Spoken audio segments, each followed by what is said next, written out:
The prenuptial agreement slid across the polished oak table, coming to a stop 2 inches from my plate of untouched pumpkin pie. Under the light of the baccarat chandelier hanging above the Prescott family's dining room, the first line was already visible, right where Holden's attorneys had typed it. Prospective spouse's current net assets, negligible. 12 people around that table went silent. Not one of them knew that the man sitting there in a flannel shirt with a soft, worn collar, the man they'd all quietly assumed was a retired handyman scraping by on Social Security, was the name behind a patent that Holden's own company paid licensing fees on every single quarter. I folded the document, set it down gently in the center of the table, and smiled. "All right," I said, "but before anyone signs anything, maybe this family should know exactly who they're having dinner with." Nobody in that room had any idea that in the next 3 minutes, everything they thought they understood about their own lives was about to fall apart. My late wife, Irene, used to say that material things were a strange kind of mirror. "Hide it away, Nate," she'd tell me, folding laundry on a Sunday afternoon, with the radio playing low in the kitchen, "and you'll see the true nature of everyone standing around you." I didn't fully understand her the first time she said it. I understood it completely years later, the day she was gone, and I was the one left standing in front of that mirror alone, deciding what kind of man I wanted to see reflected back at me for however many years I had left. That's the only real explanation I can offer for why a man who could buy most of this county twice over still drives a 22-year-old Ford F-150 with a dent in the tailgate he's never bothered to hammer out. Why I still climb onto my own roof every October to check the shingles before the rains come, instead of paying someone else to do it. Why I own exactly 1 good coat and 3 flannel shirts, one of which has a collar worn so soft it feels like cloth from a baby blanket. People assume things about a man like that. They assume he's careful with money because he's never had much of it. They assume the years wore him down instead of quietly building something up behind him. I've stopped correcting people a long time ago. Correcting people is exhausting work, and besides, Irene was right about the mirror. The assumption itself always tells you more about the person making it than it ever tells you about me. My daughter Meredith is the only person alive who has ever really known both sides of me. The man in the flannel shirt with sawdust under his fingernails, and the man whose name is still stamped on patent filings the federal government relies on every single day, quietly, without ceremony. She grew up watching me disappear into the garage workshop most weeknights after supper. She also grew up watching men in government sedans drive out from Washington twice a year to sit at our kitchen table and ask my opinion on things I'd rather not think about anymore. She never mentioned either version of me to anyone outside this house, not because she was ashamed of the money and not because she needed to hide the workshop. She simply never understood why either one should matter more than the plain fact that I was her father, and that had always been enough for her. She brought Holden home for the first time on a Sunday in early spring, 2 years back. I remember it clearly because the daffodils Irene had planted along the fence line were just beginning to open, and I was out there on my knees with a trowel when the 2 of them pulled into the drive in Meredith's little hatchback. Holden climbed out first, and I liked him almost immediately. He shook my hand like he meant it, looked me square in the eye, and within 10 minutes was kneeling in the dirt beside me asking what kind of soil daffodils actually preferred. He'd grown up outside Sacramento, he told me, nothing fancy, parents who worked hard and didn't hand him much of anything. He'd built his company, a data security startup with a name I still can't pronounce correctly on the first try, out of a garage not so different from mine, except his garage had whiteboards instead of table saws. I respected that. Some part of me respects it still, tucked away in the corner of my chest, where the old respect never fully died, even after everything that came later. For the better part of that first year, nothing about him troubled me. He worked long hours and came home most nights smelling like burnt coffee and stale office air. He treated Meredith with a kind of clumsy tenderness that told me he hadn't been loved quite carefully enough as a boy and was trying in his own way to make up for it now, with her. He laughed easily. The real kind. The kind that starts down in the chest instead of the throat. I watched all of it the way I watch most things in this life, quietly, from the side, the way an engineer studies a system before deciding whether it's actually stable or simply appears that way under light load.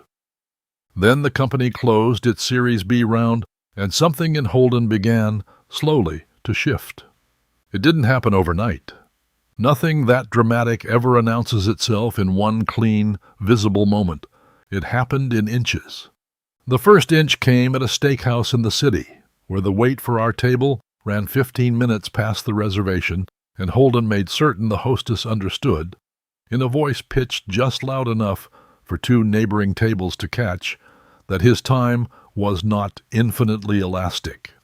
The second inch was in the way he began to describe people, not cruelly at first, just assessed, the way you'd describe inventory on a spreadsheet. A colleague wasn't ambitious anymore. He was under-optimized. A neighborhood wasn't simply nice, it was undervalued for now. A man who mowed lawns for a living wasn't hard-working. He was pre-scale.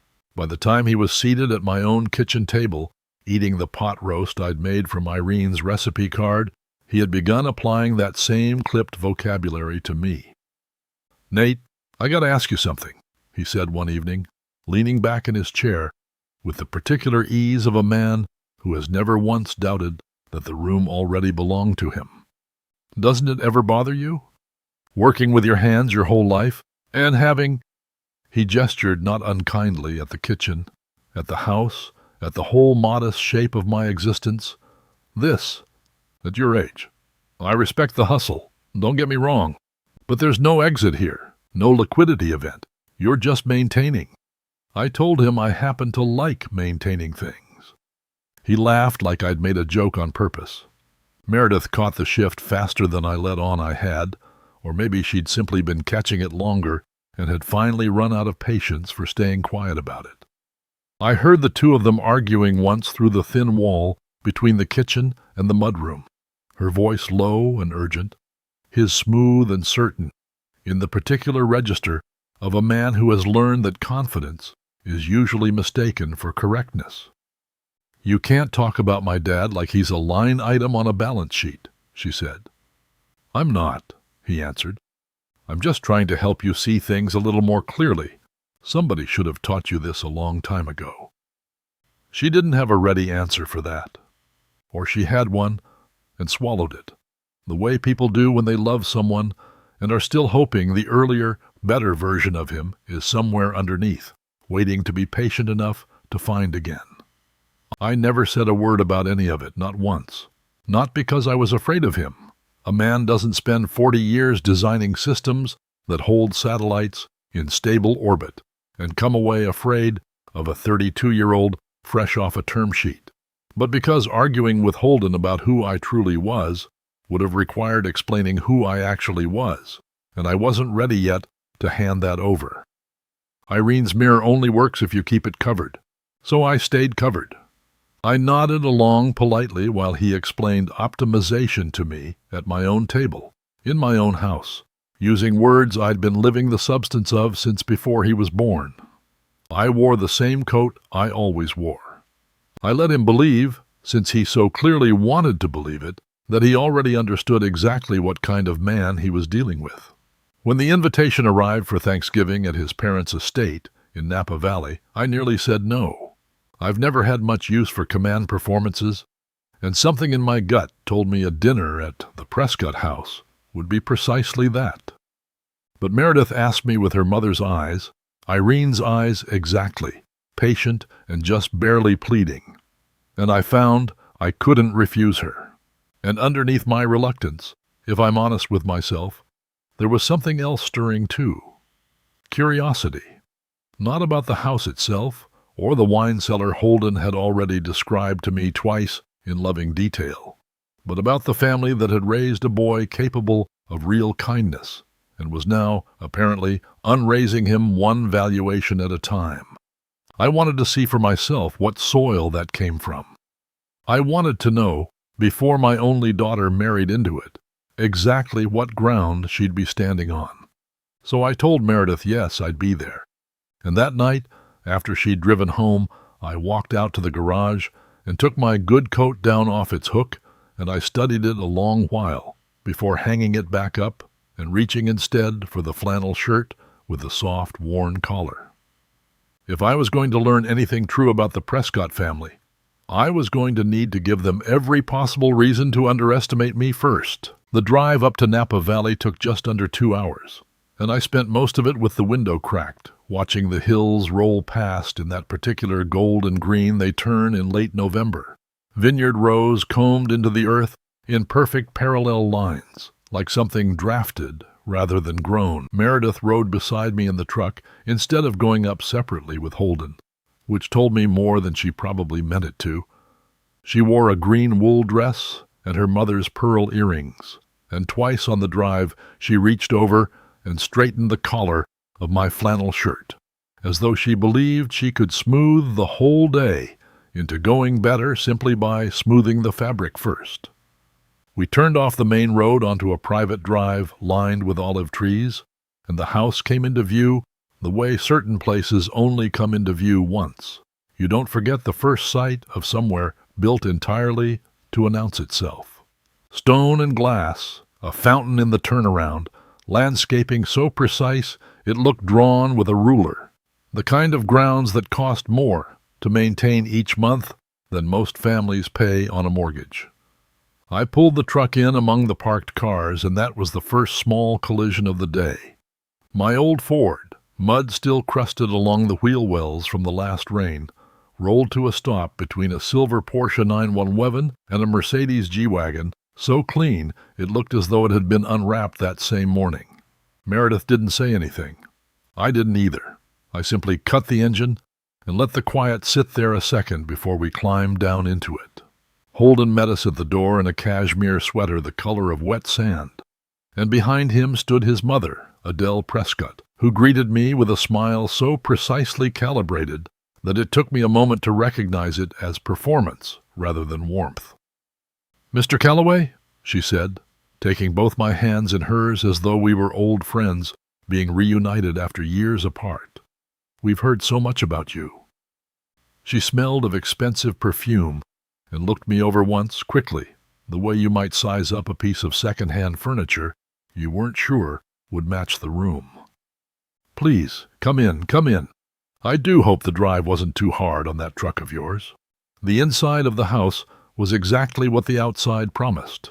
Vaulted ceilings, a wall of glass looking out over the vineyard rows, a table already set with china that had almost certainly been in the family longer than I had been alive. Before dinner, Holden insisted on giving me a short tour, walking me down a curved staircase into a temperature-controlled wine cellar he clearly considered the crown jewel of the property. "Every bottle in here is an asset," he said, running a hand along a rack of Bordeaux, like he was stroking the flank of a prize animal. "Some of these have appreciated 40% since we bought them." I nodded and told him it was a fine collection. I didn't tell him that a bottle appreciating on a shelf had never once struck me as more interesting than a bottle actually being opened and shared. There were perhaps a dozen of us total at dinner, cousins and family friends folded into the gathering, though only 2 people at that table truly mattered to how the evening would go. Adele and her husband Corbin Prescott, who rose to shake my hand with a grip that was firm without turning into a contest, and eyes that stayed fixed on my face the entire time, never once drifting down toward my clothes or out the window toward my truck. I noticed that. I filed it carefully away, the way I file most things worth remembering. Dinner began, and for a while it was almost pleasant, in the way that watching weather roll in from a safe distance can be pleasant. The conversation moved easily through vacation properties in Tahoe, a cousin's yacht that needed new teak decking, the wine collection I'd just been shown downstairs. I said little and listened much. a habit that has served me well in rooms far more consequential than this dining room, though not one person at that table had any idea of that. Adele turned her attention to me somewhere around the second course, her voice softening into the register people use when they believe sincerely that they're being generous. "Mr. Calloway, Holden mentioned you're retired. It must be such a comfort, living on a fixed income, to have family nearby who can help out wherever needed." I told her evenly that I managed just fine. She patted the back of my hand as though I hadn't spoken at all. "Well, we simply want you to know, when it comes to the wedding, the venue, the catering, all of it, we would be more than happy to cover whatever might be a strain. No one should feel pressured over money at a moment like this." I thanked her for the thought and told her I fully intended to pay my share of my own daughter's wedding, exactly as I'd always planned to. She smiled at me, the particular smile you give a child, insisting he can carry the heavy box by himself. Holden, for his part, found his rhythm early in the meal and never once lost it. He held court through most of dinner, describing his fundraising strategy to a cousin who nodded along without any real understanding, then pivoting smoothly into a story about a man he'd met at a conference. Someone in his 60s, he said, still working retail, still renting an apartment after all those years. "I mean, at some point you have to ask what decisions got made along the way," Holden said, cutting into his turkey with the easy confidence of a man who has never once had to ask that question of himself. "People love blaming the economy, but 90% of the time it's just lazy thinking. Bad financial habits, decade after decade. You reap what you sow eventually." A few heads nodded politely around the table. I kept eating my dinner. Twice during the meal I began to mention something from my own working years, a project I'd once overseen, a place I'd traveled to for it. And both times Holden cut cleanly across me before I'd finished the first sentence, steering the table back toward himself with the smooth, practiced ease of a man accustomed to never being interrupted in return. Sorry, Nate, hold that thought," he said the second time, already turning to answer a question no one had actually asked him. Watching him do it, I understood something clearly. He genuinely believed there was nothing in my 68 years worth hearing that could possibly compete with whatever he was about to say next. I let it go, both times. There would be a far better moment for that particular thought, and I could already feel it, approaching the way you feel, weather shifting long before the sky admits to it. The only person at that table who didn't perform for me, and didn't perform at all, was Corbin. He said almost nothing through the entire meal, but I noticed him noticing things. The calluses across my palms when I reached for the breadbasket, the straight, unhurried way I carried myself in a chair among people who clearly expected an old man to shrink into it. The fact that nothing about the house, the wine, or the china seemed to unsettle me even slightly. Once, when Holden made his remark about lazy thinking and bad decisions, I caught Corbin's eyes flick toward his son a beat too long, something unreadable passing behind them before he looked back down at his plate and said nothing at all. A father watching his son, I thought, the way I might study a structure I'd built with my own hands, and was no longer entirely certain would hold its load. I didn't yet know what that look would come to mean by the end of the evening, but I remembered it the way I remember every quiet thing, because in my experience, it is nearly always the quiet things that end up mattering most.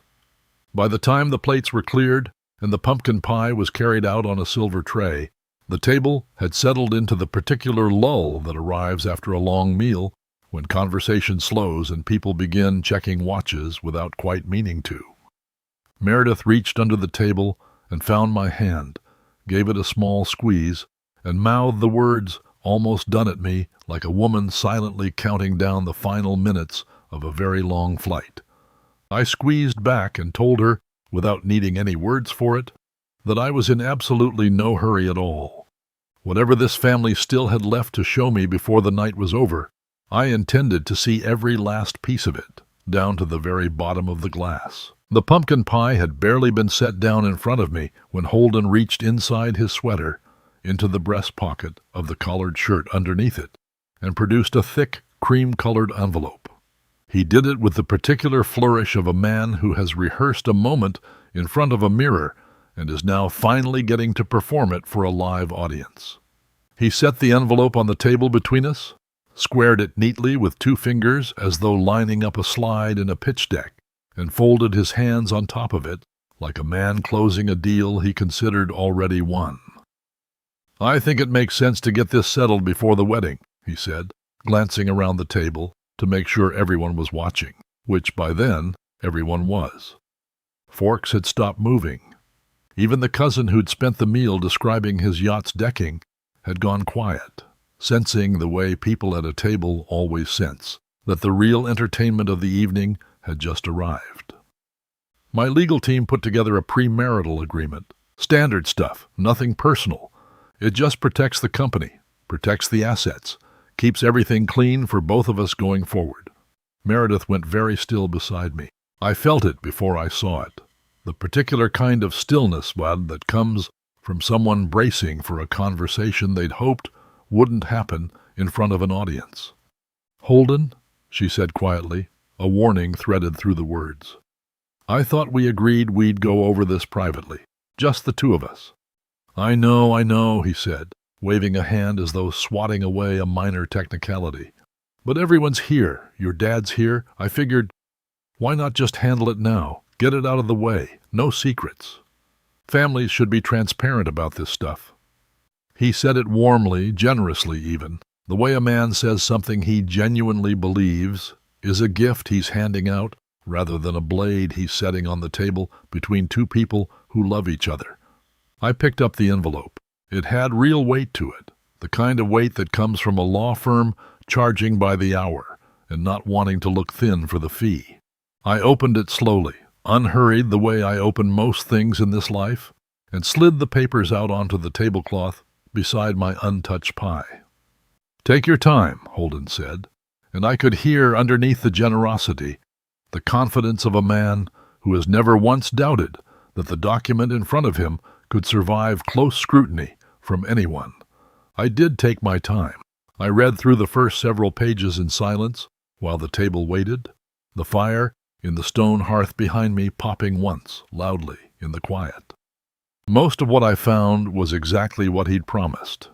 A careful, thorough accounting of Holden's own holdings, his company equity, itemized by class of stock, his investment accounts, listed fund by fund, a vacation property near Lake Tahoe, cataloged by parcel number, retirement funds, broken down to the account digits. Whoever had drafted this had been paid well, and it showed in every clean, confident paragraph. Then I reached the section concerning Meredith. Prospective spouse's current net assets. Negligible. No anticipated inheritance on record. Income derived from non-profit sector employment, classified as limited and non-appreciating. I read that sentence twice. Not because I misunderstood it the first time, but because I wanted to be entirely certain I was reading exactly what I thought I was reading, and not simply what my temper wanted me to see. Someone, somewhere, had sat down and decided that my daughter arrived at this marriage with next to nothing to her name, and had put that conclusion into a legal document with the same clinical confidence you'd use to describe the weight limit stamped on a bridge. I set the papers down gently on the table. I did not slam them. I did not raise my voice, though for one brief moment I understood exactly why some men do. 40 years of sitting across from generals and senators and men who controlled budgets larger than most nations had taught me that the loudest reaction in a room is rarely the most effective one, and I wasn't about to abandon a lesson that reliable over a slice of pumpkin pie. "May I ask you something, Holden?" I said, my voice as level as I could manage to keep it. "Of course," he said, and I watched him lean back slightly in his chair, already anticipating an easy conversation, the kind, I imagine, where the older man nods along politely and eventually signs where he's told to. "If Meredith puts her name on this tomorrow, what exactly is she agreeing to protect?" He blinked, as though the question were simpler than he'd braced for. My company, mostly. My equity. The assets I've built over 15 years, starting from nothing. I understand that part, I said.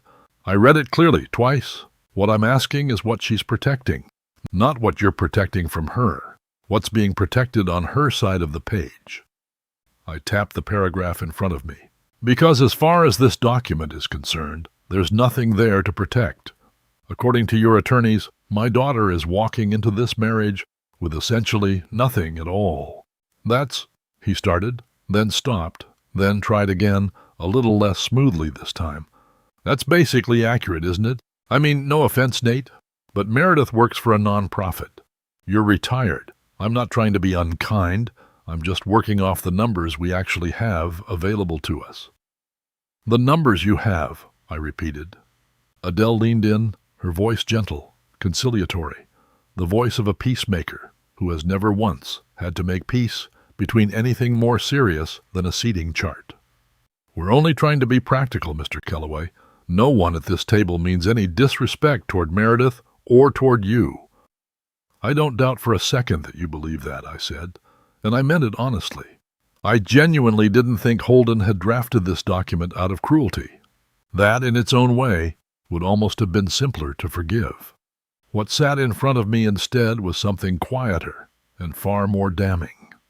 A document built entirely on the confident, unexamined assumption that a man in a worn flannel shirt driving a 22-year-old truck could not possibly have anything worth accounting for.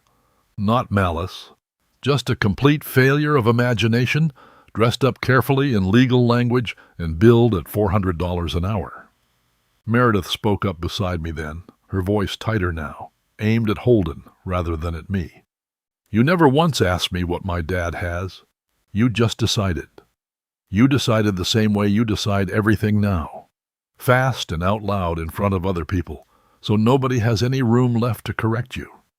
Holden opened his mouth to answer her, and then closed it again, apparently unable to find a version of the sentence that wouldn't prove her point for her.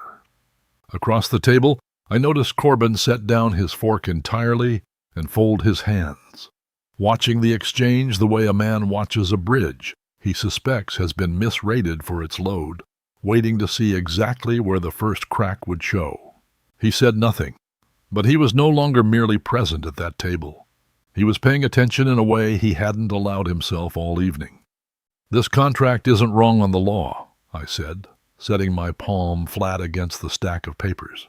Your attorneys did competent, careful work as far as it goes, but the whole thing is built on a very narrow, very confident kind of arrogance, the kind that never once pauses to ask whether the picture it's painting might simply be incomplete. I looked up and met Holden's eyes directly, holding his gaze for the first time all evening instead of letting him slide past mine the way he had all through dinner. You've spent the better part of a year explaining valuation to me at my own kitchen table, Holden. I think it's about time somebody explained a little of it back to you. The room had gone entirely silent. Even the fire behind me seemed to have quieted, or maybe I'd simply stopped hearing it, the way a man stops hearing anything once his full attention narrows down to a single point. Meredith's hand found mine again beneath the table, but this time she wasn't counting down the minutes until we could leave. This time, I could feel it in the pressure of her grip. She was waiting, the same way I was, the same way Corbin seemed to be, to see exactly how much further this evening still had left to travel before it finally broke open completely. I reached down beside my chair for the worn leather satchel I'd carried in from the truck and set unopened by my feet all evening, the one Meredith had eyed twice during dinner without asking what was inside it. I lifted it onto my lap now, unbuckled the strap, and drew out a folder of documents that had traveled with me for the better part of 2 decades, tucked away in a drawer at home most of the year, taken out only when I needed to remind myself, or occasionally someone else, exactly who I actually was underneath the flannel and the dented tailgate. I laid the first page on the table beside the prenuptial agreement, the Calloway Family Trust. Beneath it, a summary of holdings, patent royalty streams, a satellite navigation architecture I'd spent 11 years of my working life developing at the Jet Propulsion Laboratory, core positioning systems that a sizable share of the commercial GPS infrastructure in this country still licenses to this day, quietly, every quarter, without most people ever knowing whose name sat behind the invoice. I didn't raise my voice. I didn't lean forward theatrically the way Holden had with his envelope earlier. I simply set the pages down, one after another, in order, and let the numbers speak in the plain, unhurried language numbers speak best in. "This is the trust my late wife and I built together," I said. "Meredith is the sole beneficiary. Has been since the day she was born, long before either of us had any idea what the technology underneath it would eventually become worth." I turned to the third page and tapped a line near the bottom with one finger. "That figure there is the passive income the trust generates annually, just from licensing, not counting the principal, not counting the house, which is paid for outright, or the 2 rental properties, which also are, or the retirement accounts I've never had to touch because I've never needed to." I looked up, first at Holden, then at Adele, then finally at Corbin, who had not moved. I wasn't planning to bring any of this out tonight. I want that understood clearly. I've spent 30 years quietly avoiding exactly this kind of table. But once somebody sits down and writes a confident assumption about my daughter into a legal contract, I believe the full picture deserves a place on the table too. Holden picked up the top page with hands that weren't entirely steady, and I watched something happen to his face that I've only witnessed a handful of times in my life. The particular collapse of a man realizing, in real time and in front of an audience, that the floor he'd been standing on with such confidence was never actually load-bearing to begin with. He read my name at the top of the patent summary. He read it a second time, slower. Then, quietly, almost entirely to himself, "Calloway Positioning Systems. We license that architecture. My own company pays licensing fees on it every single quarter. I've signed the renewal myself, twice." "You have," I said. "I've seen the invoices come through more than once, with your signature at the bottom of the last page." I didn't say it to embarrass him. I said it because it was simply true, and because I had learned a long time ago, first in a lab and later in a marriage, that the truth rarely needs decoration to land where it needs to land. He looked up at me, and for the first time all evening, the smooth, rehearsed confidence had gone entirely out of him, replaced by something closer to a man attempting long division under pressure and arriving at the wrong answer twice in a row. He turned to Meredith, his voice thinner now than it had been all night. "Why didn't you ever tell me your father invented the technology my own company runs on?" "That's not a small detail, Meredith. How do you not mention something like that for 2 whole years?" Meredith didn't reach for comfort or softness, the way I half expected her to, the way a gentler woman raised by a gentler father might have reached. She sat up straighter instead, and when she spoke, her voice carried none of the uncertainty it had held all through dinner, none of the careful diplomacy she'd been rationing out all evening on his behalf. "I told you," she said. "More than once, actually. I told you the week we met. But the second I said the words 'retired and lives outside the city,' you stopped listening. You never once asked a real question about my dad, because you'd already decided, the very first day you met him, standing in that flannel shirt with dirt on his knees, exactly what kind of man he was, and exactly how much of your attention he was worth. You've spent this entire year attaching a price tag to everyone around you, Holden, my dad included, and you never once noticed the tag you wrote for him was wrong, because you never actually bothered to look past the shirt he was wearing." "That's not fair," Holden started, but the sentence had nowhere left to go, and he seemed to hear that himself somewhere in the middle of saying it, because he didn't finish it. He looked down instead at the patent summary still in his hands, at my name printed in plain type at the top of a filing that predated his own company by close to 30 years. And something in his shoulders came down an inch. The posture of a man recalculating everything he thought he already understood about the room he was sitting in. The table had gone utterly silent. Even Adele, who I suspected had spent most evenings of her adult life keeping conversation moving no matter what threatened to stall it, said absolutely nothing at all. Her wine-glass sat forgotten near her hand, condensation running down the stem in a thin, unbroken line, and for the first time all evening she looked, briefly, like a woman rather than a hostess. Down the table, a cousin who'd talked at length about teak decking earlier in the evening had gone very quiet as well, studying the tablecloth with sudden, fierce interest. Then Meredith reached up with her right hand, and without any ceremony, without a single dramatic pause for effect, worked the engagement ring off her finger. It was a beautiful ring. I'd noticed it the very first evening Holden brought her home, a princess-cut diamond, in a setting that had clearly cost more than most people's cars, and she set it down, not gently, directly on top of the prenuptial agreement, so that the stone caught the light of the chandelier overhead and threw a small, hard, glittering reflection across the tablecloth between us. "I don't want a marriage where respect gets measured by a bank statement," she said. "I don't want a life where my worth to you depends on a number some attorney typed into a spreadsheet at $400 an hour. And I certainly don't want children someday who grow up watching their father learn to see people the way you've learned to see them this past year. Sorted, ranked, priced, and filed." Her voice didn't shake once. I'd raised her not to let it shake in rooms like this one, and watching her sit there, spine straight, ring glinting on top of that envelope, I felt something rise in my chest that had nothing whatsoever to do with patents or trusts or any of the numbers I'd just laid across the table. Pride, plain and simple, the kind a father only gets to feel a handful of times in an entire life, and is grateful down to his bones every single time it arrives. Holden stared at the ring for a long moment, then at me, then back at Meredith, his mouth opening and closing twice, without managing to produce a single word that fit the size of the moment he now found himself standing in the middle of.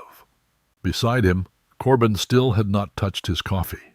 He was watching his son the way a man watches something breaking, that he'd suspected, quietly, for a very long time, was already cracked straight through, and I thought, the way a man watches, waiting for the exact moment when watching is no longer enough, and something finally has to be said out loud instead, regardless of what it cost him to say it. For my own part, I sat back in my chair and let the silence hold the room a while longer. I had not come to that table to humiliate anyone. I had come, if I'm honest with myself, only to see clearly, the way Irene had always encouraged me to see clearly, and clarity had simply arrived carrying more weight than I'd expected it to. The documents sat scattered across the tablecloth now, patents and trust summaries, and a diamond ring catching light beside them. And for the first time all night, nobody at that table was pretending to be anything other than exactly what they were. Adele had gone from her earlier practiced graciousness to something much closer to genuine mortification, her hand pressed flat against her collarbone, as though she were physically holding something in that wanted very badly to come out. She looked at her son the way a woman looks at a stranger wearing her child's face, and for a long moment she seemed entirely unable to produce a single word. Her earlier talk of protecting family assets, of practical arrangements and transparent families, had gone very quiet in her mouth, replaced by something closer to shame. It was Corbin who finally stood. He rose slowly, unhurried, the way a man rises when he has been waiting an unusually long time for a particular moment to arrive, and has no intention of rushing it now that it finally has. His voice, when it came, carried none of his wife's earlier warmth and none of his son's earlier bravado. It was quiet, level, and it filled the room more completely than either of them had managed all evening. "My investigators identified who you were, Mr. Calloway, almost a week ago," he said, and I watched Meredith's head turn sharply toward him. "I run background checks on anyone entering serious financial arrangements with this family. It's a habit from another life, and not always a flattering one, but it has served me well over the years. I knew your name before you ever walked through that door tonight. I knew about the trust. I knew what the licensing agreements were worth, down to the last figure, and I knew, better than my own son apparently does, exactly whose invention his own company depends on to function at all. Holden stared at his father, color draining further from his face with every sentence. You knew? This whole time? You knew, and you let me sit here and hand him that agreement anyway? I did, Corbin said. And there was no apology in it. Only a hard, deliberate certainty that had clearly been building for longer than one evening. I let you bring it to this table because I wanted you to grind your own pride into dust in front of people who have actually earned the right to be respected. You have money, Holden. You built something real, and I've never once denied that. Not to you and not to anyone else. But you are becoming poor in the ways that matter most. And I would rather watch this wedding collapse tonight than let a woman like Meredith spend the rest of her life absorbing the consequences of your shallowness. The words landed in the room like something physical. Adele made a small sound, not quite a sob, and pressed her napkin briefly to her mouth. Holden sat frozen, the patent summary still loose in his hand, looking at his father as though he were seeing him clearly for the first time in years, and not entirely liking what that clarity revealed to him. "Dad," he said, and his voice had lost every trace of the polish it carried into the house that afternoon. I wasn't trying to." "I know what you weren't trying to do," Corbin said. "I watched you not try to do it for the better part of 3 years. I watched you stop calling your grandmother after she moved into assisted living, because visiting her stopped being convenient for your schedule. I watched you skip your cousin's wedding because the venue embarrassed you in front of your investors. I watched you speak to a waitress last spring the way you'd never dream of speaking to a client, and then apologize to the table for the delay instead of apologizing to her. I watched you turn every single relationship in your life into a line item on a ledger, Holden. And tonight I finally watched you try to do it to the one relationship that might have actually saved you from yourself." He paused, and when he spoke again his voice had softened, not with forgiveness, but with something closer to grief. The particular grief of a father watching a fear he'd carried silently for years finally confirm itself out loud. "I kept hoping I was wrong about you. Every month, for 3 years, I hoped I was wrong. I wasn't." No one at that table moved. I glanced at Meredith, who sat with her spine straight and her hands folded in front of her, watching the man she'd nearly married absorb piece by piece the full weight of who his family had just revealed him to be. I felt no satisfaction in it, none at all, though I suspect a lesser man in my position might have. Watching a young man's pride collapse in front of his own parents isn't a victory. It's simply a kind of weather you happen to be standing in when it finally breaks. And the only decent thing to do is stay still and let it pass through without adding to the noise. I gathered the trust documents from the table, squared their edges the way I square a stack of lumber before I cut it, and slid them carefully back into the leather satchel. I left the prenuptial agreement exactly where it lay, the ring still resting on top of it, catching light from the chandelier every time someone shifted in their seat. It wasn't mine to take, and it certainly wasn't mine to fix. "Meredith," I said, rising from my chair and reaching for my coat, "I think it's time we headed home." She stood without hesitation, and together we crossed that vast glass-walled dining room in complete silence. No raised voices, no parting speeches, nothing that would have made for good theater if anyone had been filming it. I helped her into her coat by the door the way I'd helped her into countless coats since she was small enough to need it, back when this kind of quiet errand between us was simply an ordinary part of an ordinary evening, not the closing scene of anything. Behind us, the fire in the stone hearth kept popping quietly to itself, indifferent to everything that had just happened in front of it, as fires generally are. Outside, the November air had turned properly cold, and our breath showed pale in the porch light as we walked to the truck. I opened Meredith's door for her, the way I always had, and as I circled around to my own side, I looked back once at the house, all that stone and glass, lit up gold from within, utterly silent now, where it had been so full of noise and confidence all evening. I climbed in, started the engine, and pulled out past the Porsche and the G-Wagon, my old tires crunching over gravel that had never once been meant for a truck like mine, and had never once cared.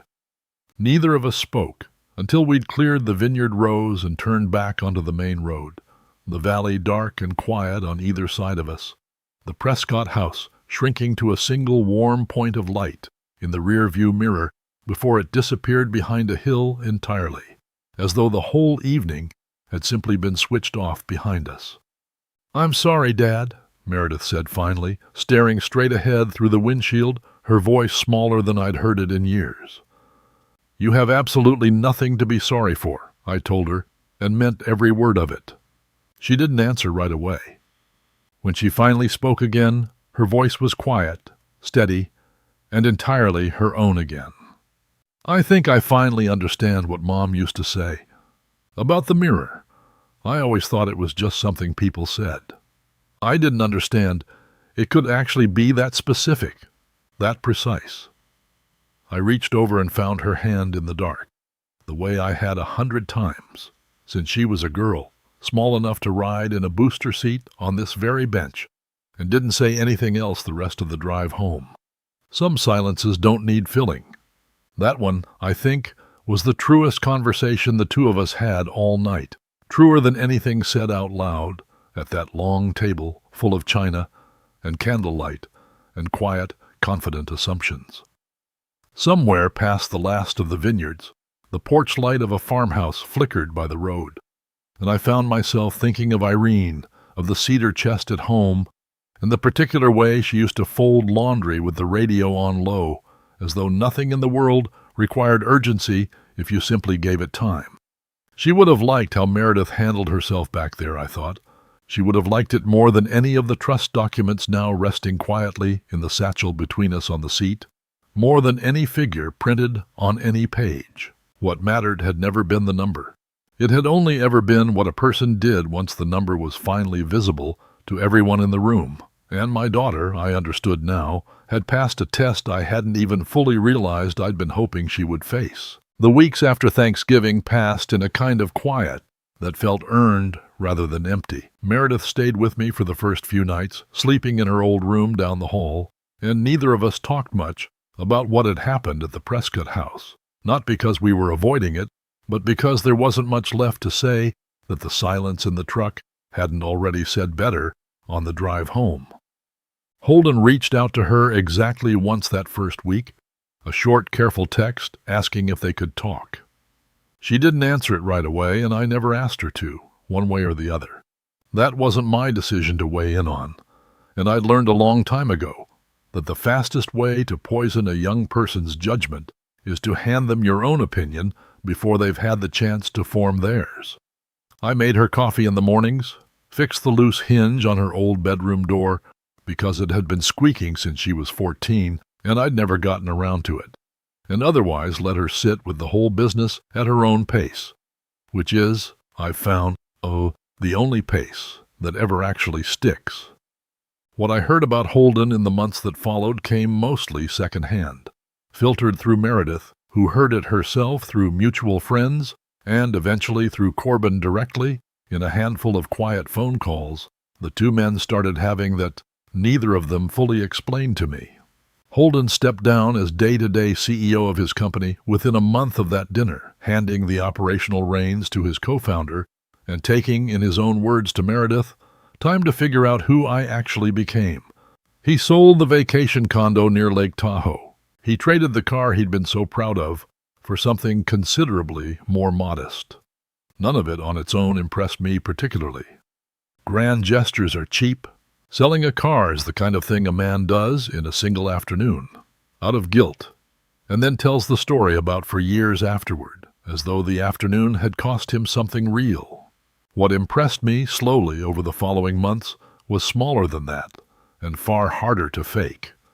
Meredith mentioned almost in passing over dinner one evening in January that a new volunteer had shown up at her nonprofit's coastal cleanup site, someone hauling driftwood and tangled fishing net alongside the regular crew, showing up early, staying late, never once mentioning who he was or what he did for a living.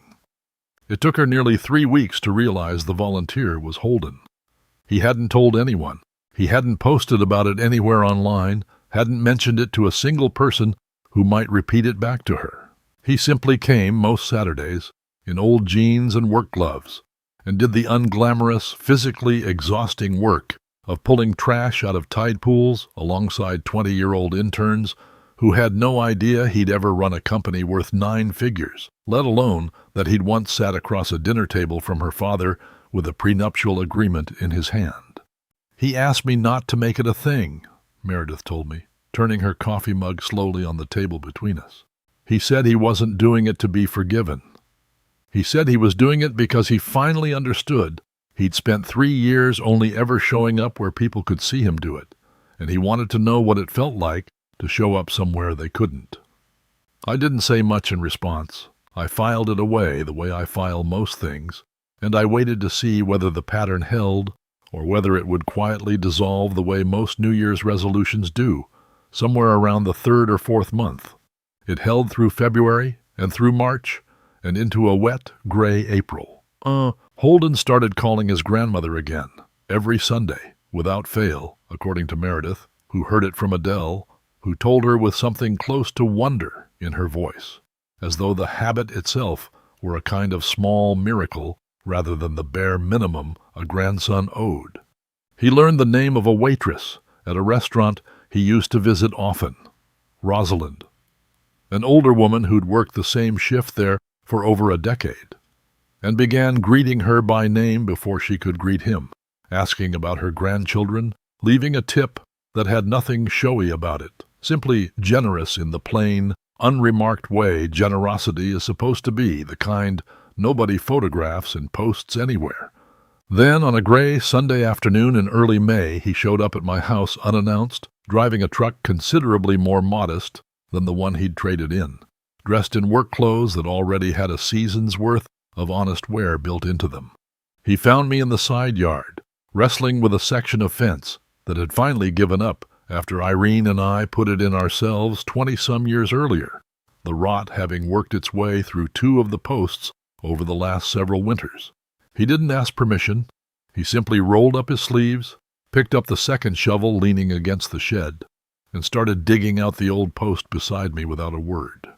We worked in near silence for the better part of an hour, the way men sometimes do when the work itself is doing most of the talking they need done. Somewhere past the second post, sweat starting to darken the back of his shirt in a way I doubted any dinner party version of Holden had ever experienced, he finally spoke. "I've been trying to figure out how to say this properly," he said, not looking up from the hole he was digging. "And I don't think there is a proper way, so I'm just going to say it plainly. I'm ashamed of how I treated you. Not just that night, the whole year before it. I looked at your truck and your coat, and I decided I already understood the whole of who you were, and I never once thought to ask myself why a man who clearly could afford better chose not to have it. It never crossed my mind that the choice itself might be the most important part of the story." I kept working the post loose, giving him room to finish without an audience staring back at him. "My father told me something after you 2 left that night," he went on. "He said character is easiest to see once the performance stops paying off. I've thought about that almost every single day since. I spent years performing for people whose opinions never actually mattered to me, and I never once performed for the people who did. You, Meredith, my own grandmother." He glanced over at me then, finally squinting against the gray afternoon light.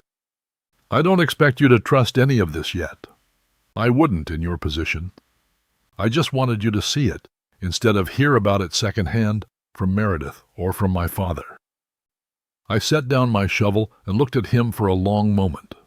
The dirt already worked into the creases of his knuckles, the honest exhaustion settling into his shoulders.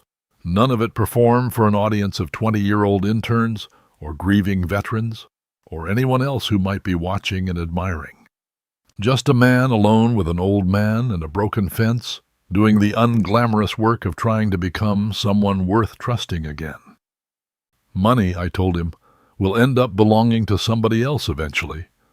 Every dollar of it, no matter how carefully you protect it in a document. Reputation fades faster than people expect it to, and it fades fastest for the people who worked hardest to build it in front of an audience. The only thing that actually stays behind you when everything else has moved on is how you made the people around you feel while you had the chance to matter to them. I nodded toward the fence. You're off to a fair start this afternoon. Keep going. Don't come back next Sunday because you think it proves something to me. Come back because the fence still needs fixing, and because you've decided, on your own, that you're the kind of man who finishes what he starts. He nodded slowly, and something in his face settled, the particular look of a man who has just been handed a standard he can actually work toward, instead of a debt he can never fully repay.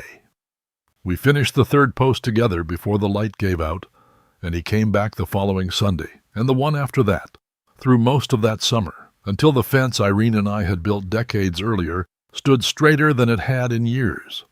The wedding took place a year later, on a warm Saturday in late spring, not at the Prescott estate, and not at any venue with a wine cellar or a fountain in the turnaround.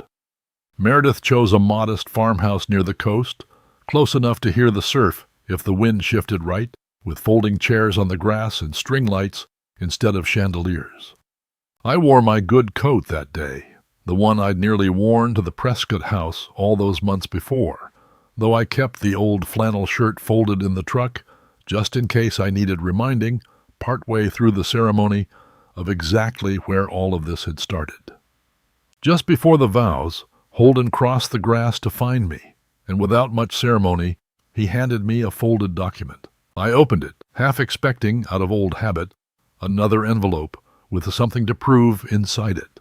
Instead, I found a charter for a new charitable foundation, funded jointly by both of them, named after Irene. It supported coastal conservation work, and tucked into a secondary clause, a modest scholarship fund for engineering students who couldn't otherwise afford the tuition, the kind of fund, I understood without him needing to explain it, meant for kids who looked more like the man I used to be than the man he'd been raised to become.